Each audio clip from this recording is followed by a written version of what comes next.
Coefficients की बात करते हैं। 3 डिफरेंट टाइप के कोएफिशिएंट्स होते हैं जिनको मैंने यहाँ पे आमने सामने लिख दिया। एक होता है जी कोएफिशिएंट ऑफ रिग्रेशन जिसे हम बी कहते हैं, एक होता है जी कोएफिशिएंट ऑफ कोरिलेशन जिसे हम आर कहते हैं, और एक होता है कोएफिशिएंट ऑफ डिटरमिनेशन जिसे हम आर स्क्वायर कहते हैं।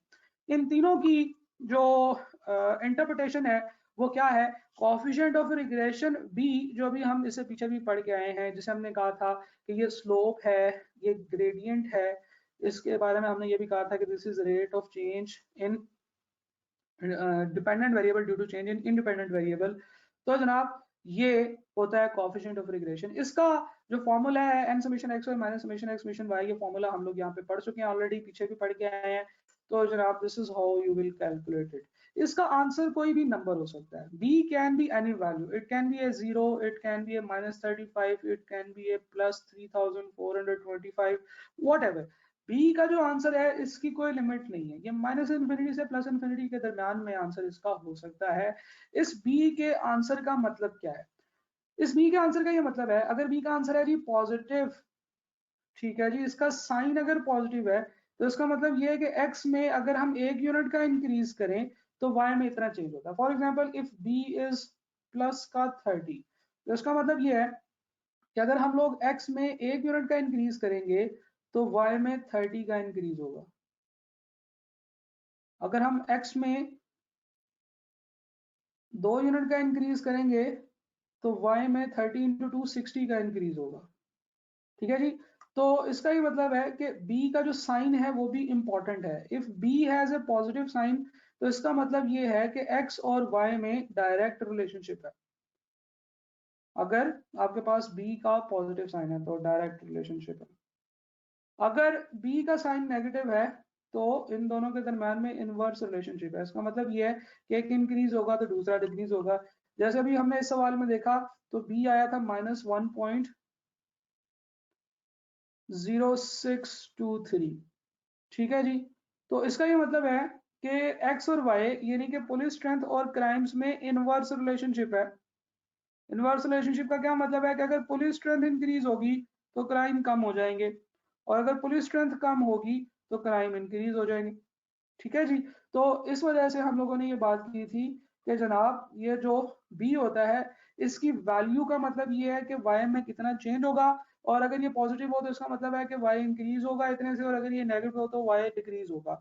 पॉजिटिव का मतलब ये है कि दोनों वेरिएबल्स के दरम्यान में डायरेक्ट रिलेशनशिप है, और नेगेटिव का मतलब ये है कि दोनों वेरिएबल्स के दरम्यान में इनवर्स रिलेशनशिप है।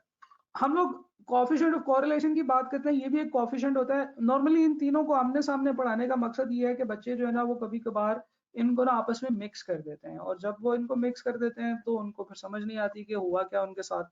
तो कोएफिशिएंट ऑफ कोरिलेशन ये आर होता है जी। आर का फॉर्मूला है n summation x y minus summation x summation y over, ये पूरा एक लंबा सा फॉर्मूला। और एक और फॉर्मूला आर का ये है कि अगर आपको इस तरीके से डाटा दिया हो तो फिर आप ये वाला फॉर्मूला यूज कर सकते हैं। कोएफिशिएंट ऑफ कोरिलेशन ये बताता है, ये एक सिंगल नंबर है, this shows the relationship, degree of relationship between two variables, के दो वेरिएबल्स के दरमियान में रिलेशनशिप कैसा है।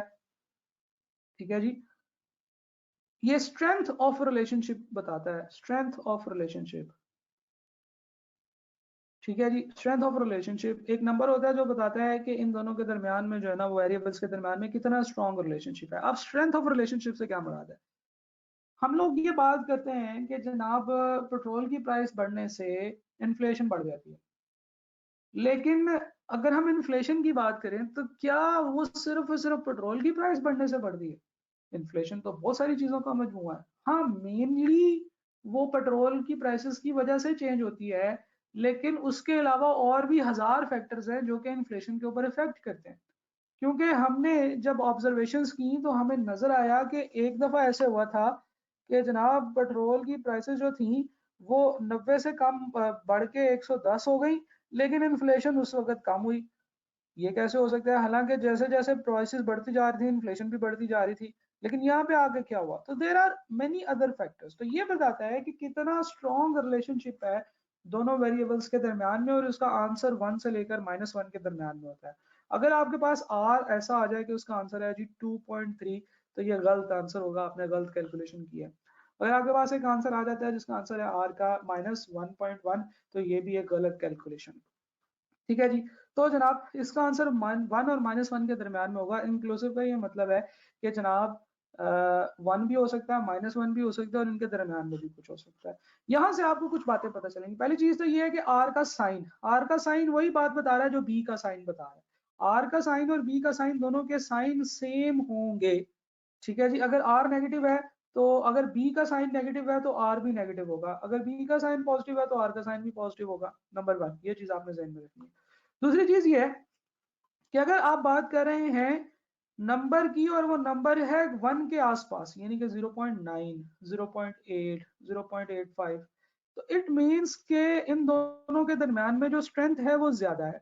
जितना जितना ये वाला नंबर 1 के पास पास जाता जाएगा, पॉजिटिव या नेगेटिव किसी भी 1 के पास पास, तो इसका मतलब ये है कि इनकी स्ट्रेंथ बहुत ज्यादा है। फॉर एग्जाम्पल -1 का मतलब है परफेक्ट नेगेटिव कोरिलेशन, यानी कि पूरा का पूरा डिपेंडेंस है, बड़ी परफेक्ट बड़ी स्ट्रॉन्ग डिपेंडेंस है। इन दोनों के दरम्यान में जो स्ट्रेंथ है वो बड़ी स्ट्रॉन्ग है कि एक के चेंज होने से दूसरा लाजमी तौर पे चेंज होगा और सेम क्वांटिटी से चेंज होगा। ठीक है जी। 1 to 0, अगर 1 to 0 -1 to 0 तो इसका मतलब है कि नेगेटिव कोरिलेशन है जो कि वीकर होता चला जाता है by the increase in value. Weaker increase in value का क्या मतलब है कि जैसे जैसे -1 से वैल्यू बड़ी होती चली जाती है, -1 से बड़ी वैल्यू क्या होगी भला, -2 होगी? नहीं नहीं, -1 से बड़ी वैल्यू होगी -0.9, उससे बड़ी होगी -0.8, उससे बड़ी होगी -0.7, उससे बड़ी होगी -0.6, उससे बड़ी होगी -0.5। तो आपको पता है कि नेगेटिव में नंबर्स का जो बड़ा छोटा होना है वो उल्टा हो जाता है। ठीक है। तो ये मैंने एक सवाल एक जगह पे पढ़ा था कि जनाब नेगेटिव जो कोरिलेशन होता है that becomes weaker by the increase in value लिखा हुआ था और एक ऑप्शन थी डिक्रीज इन वैल्यू लिखा हुआ था। तो बहुत सारे बच्चे जो है ना वो शायद इस लॉजिक को मिस करके डिक्रीज इन वैल्यू के ऊपर टिक कर रहे थे। खैर इस तरह से नहीं करना। अगर 0 हो तो उसका मतलब है कोई कोरिलेशन नहीं है। 0 to -1 हो तो positive correlation become stronger by the increase in value. तो जैसे जैसे वैल्यू इंक्रीज होती चली जाएगी स्ट्रेंथ जो है वो इंक्रीज होती चली जाएगी 0 से 1 के दरम्यान में, और अगर आप 1 पे पहुंच जाएंगे तो ये परफेक्ट पॉजिटिव कोरिलेशन होगा। आगे चलते हैं कोफिशिएंट ऑफ डिटर्मिनेशन। ये एक और कोफिशिएंट है जो इंटरडिपेंडेंस को बता रहा होता है। इसे हम कहते हैं इंटरडिपेंडेंस, कि जो x है इसकी वजह से y में कितने परसेंट चेंज आता है। यानी कि हम लोग बात कर रहे थे पेट्रोल की प्राइसेस की और इन्फ्लेशन की, तो इन्फ्लेशन कितने परसेंट, आपको पता है इन्फ्लेशन पेट्रोल की प्राइसेस पे भी डिपेंडेंट होगी, अदर फैक्टर्स पे भी डिपेंडेंट होगी। तो ये परसेंटेज हमें बताती है कि कितने परसेंट इन्फ्लेशन जो है, फॉर एग्जांपल 95% इन्फ्लेशन पेट्रोल की प्राइसेस पे डिपेंडेंट है और 5% अदर फैक्टर्स पे डिपेंडेंट है। तो ये जो आर स्क्वायर है this shows how much variation in the value of Y is explained by the variation in X, यानी कि इन्फ्लेशन में कितने परसेंट वेरिएशन पेट्रोल की प्राइसेस की वजह से आती है। इसका फॉर्मूला जो होगा वो होगा आर स्क्वायर, यानी कि ये जो आर आपने यहाँ पे निकाला है इसको आपस में इसको दोबारा आर से मल्टीप्लाई किया और जो आंसर है उसको 100 से मल्टीप्लाई किया और इसका आंसर परसेंटेज में आ रहा होगा। For example 95%, for example 5%, whatsoever, लेकिन ये नेगेटिव में नहीं होगा। अब आपको यहाँ से ये चीज भी समझ आ जानी चाहिए कि अगर यहाँ पे आर है फर्ज करें -0.7, ठीक है ना जी, तो आर स्क्वायर क्या होगा -0.7 मल्टीप्लाई बाय -0.7, तो ये तो बन जाएगा प्लस का 0.49।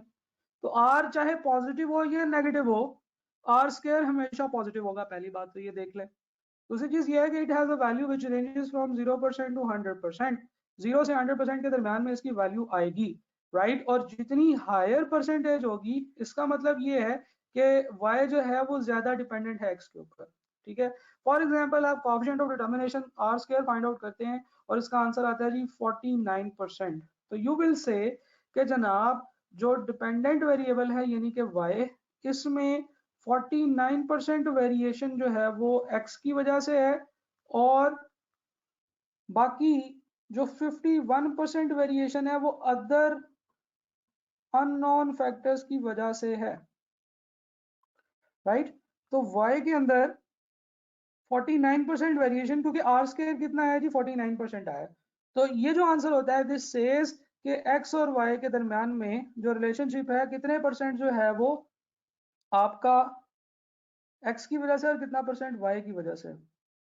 तो ये 3 कोएफिशिएंट्स हैं जो कि नॉर्मली लोग एक दूसरे के साथ जो है ना वो मर्ज कर देते हैं, मिक्स कर देते हैं और फिर इस तरह के जो क्वेश्चंस है ना वो अब एग्जामिनर भी जो है ना वो बड़ा खोचल है, वो इन तमाम चीज़ों से जो है ना वो सवाल आपसे पूछता है और आपको फँसाता है कुछ एरियाज़ के अंदर। ठीक है जी।